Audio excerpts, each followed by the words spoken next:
welcome to Authentic Indian Cuisine and Vlogs, guys. I've got here for you today. I'm going to show you how to make a Indian restaurant style mint sauce in restaurant, how we make it. Yeah, I'm going to use natural yogurt, guys. I'm going to have 2 tablespoons here for today. That's how much I need. You could add more you want.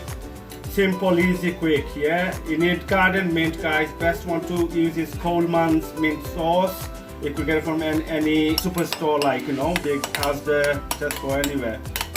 So as you could see, this is my thingy base. I'm gonna add a bit of my own speciality, guys, what it made through the years. A bit of salt, guys, for taste. But mind you, it'll get watery if you put too much, so straight away you need to have it. I'm gonna add a bit of cream, guys. Yes, give it that creamy taste to it. Yeah? Not everybody puts it, but I'm gonna put a bit of maybe a tablespoon, yeah, a teaspoon, sorry. Okay, so you get me mixed up well. Simple, easy. You could have it with chicken tikka, you could have it with lamb tikka, anything dry starters you could have it with, guys, you know. Anything barbecued, great with barbecue stuff. We use it for the tandoori dishes in the restaurants, guys, yeah.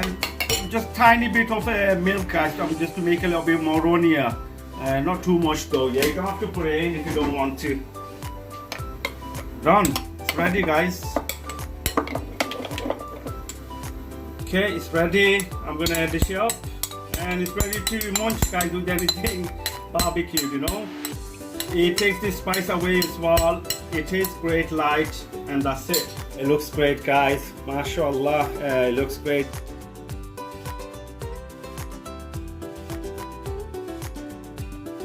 It goes with any tandoori dish. This is as a basic one, original one.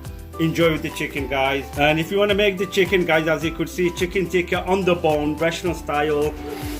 See my previous video. One of my videos got the ingredient, the recipe, guys, if you'll know how to make it. Thank you very much for watching. Hopefully I'll bring another video soon. Take care. Thank you. Assalamu alaikum.